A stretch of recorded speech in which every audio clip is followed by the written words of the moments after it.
So, Barack Obama and Orthodox Christian faith. That's the theme of this video. I want to talk a little bit about another political perspective. I did one on evangelicals and Donald Trump, and my intention was then to immediately do one from another angle, and that is another hidden history or little-known fact.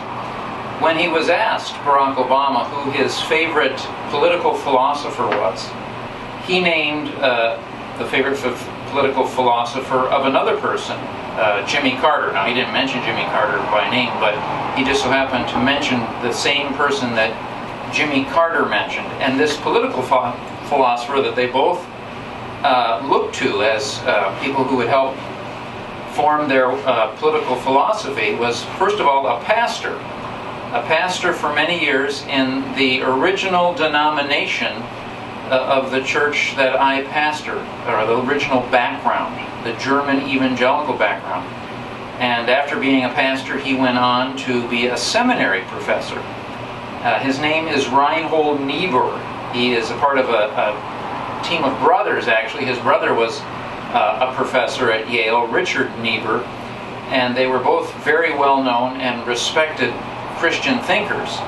One of the pastors of our church, the guy who pastored in the 70s, his wife, who was a pastor's daughter herself, she was related to the Niebuhr brothers.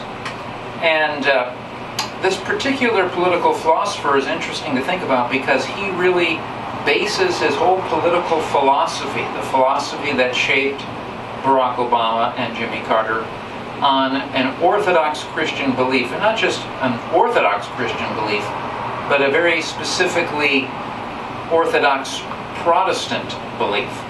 You see, Reinhold Niebuhr was a part of a group of people that became known as Neo-Orthodox, and they were seeking to reassert Orthodox Christian teachings after a period in which they had been neglected. You see, at the beginning of the 1900s, Reinhold Niebuhr will write in the 1930s, the 40s, the 50s. That's really when he is the most productive and he's really involved in the political scene. But in the early 1900s, prior to World War I, people had a very optimistic picture of what humans can be and what the future will be like. Needless to say, World War I began to shatter people's illusions about that. And already, right after that, Reinhold Niebuhr was writing political philosophy through the lens of the fact that human beings are not perfectible. He began to reassert the teaching of original sin, or the basic flaw in human beings. And I say he was reasserting a traditional Protestant view because he reasserted that for Christians as well, for all people, we remain, and as for Christians particularly, we remain both those who are just in the sense of that we have God in our lives, but we remain, even as Christians, in the words of Luther, simul justus et peccator. We're both becoming new people, but we remain to the very end full of sinful tendencies, and we have all people are prone to become blind to the ways in which they're self-centered.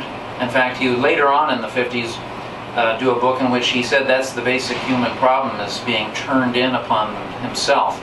But the book I want to talk about most is the one he did in the 30s, after World War I, but before World War II. It was called Moral Man and Immoral Society.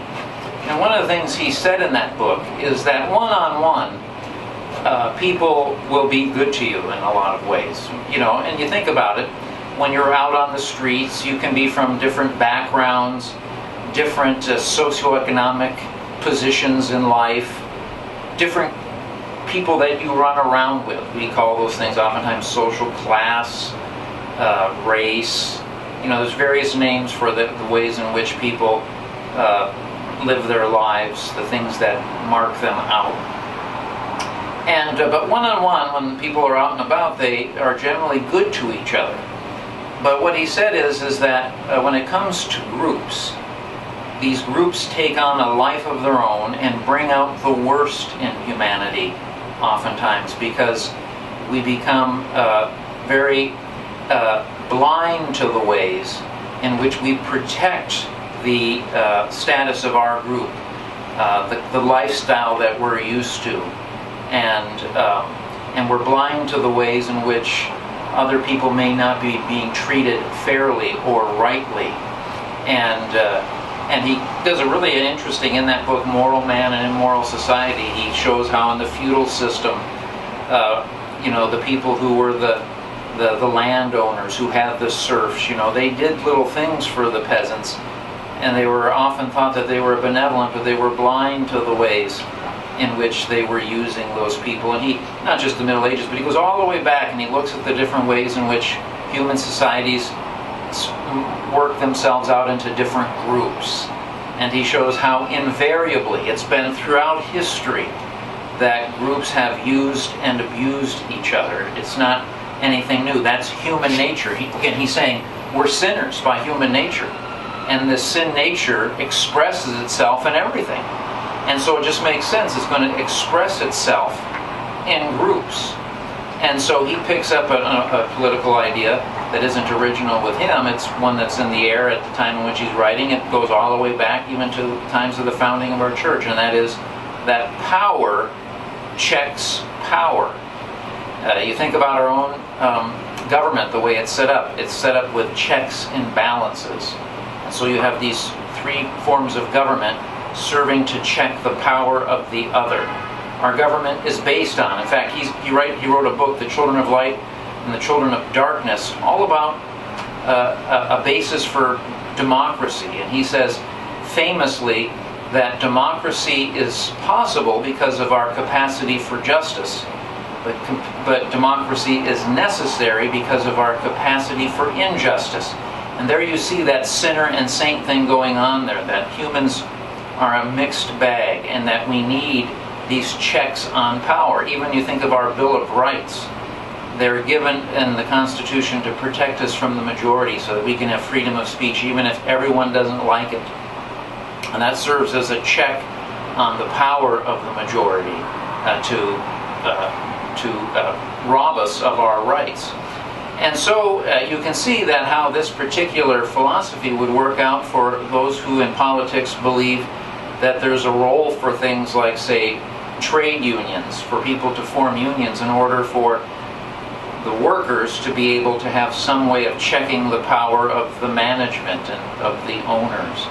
And you can see how this philosophy would also work out in the belief that there should be a role for government to check the power of corporations and businesses as far as how they use the environment, how they use the resources that the government provides, roads, things like this, and to check the power even of, and Reinhold Niebuhr brings this up because he lived near the Gilded Age when you had the robber barons and you had this real concentration of power among these the Marathon oil people and all that kind of stuff.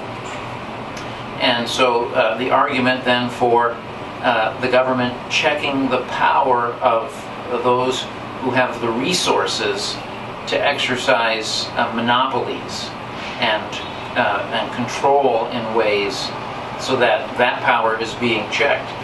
Interestingly, so you can see right away, and Reinhold Niebuhr was himself, would be considered, well, he was a Democrat and one who would be considered more towards the liberal end of the spectrum, but his philosophy was even picked up and used by many conservatives. There are many conservatives who have built on his philosophy because they've also said just as corporations must be checked, management and companies must have something that keeps them from having complete, full power all the time because you can't trust power that's not checked. So you can see how conservatives would use that in relation to government. You can't have just a free reign of government. And so you got this need because of our sinful nature for this balancing of power between groups. I do think it's really interesting in our country, in the United States, that the parties seem to be a check upon each other, the tendencies of each one. and I think part of the beauty, I guess, of our country is that you have this checking of power from the various interests all the time going on, allowing for it, when things seem to go wrong is when you get a one-party system, whatever political direction it is. That one of the blessings is when there's a continual working towards fairness for everybody. And Reinhold Niebuhr said, you're going to have that to the end of time because human nature does not change. Again, a big part of Moral Man and Moral Society is just showing how this has been, how humans have always been. And that's what Christians have said with original sin, is that human nature is by nature prone to self-centeredness, and then prone to hide and from oneself even, to even be unaware of the ways in which we're acting self-centeredly, to act with a kind of naivete about the way the world is. And he was especially reacting against the liberals of his day, who had this naivete that somehow there's going to be this great perfection of humanity.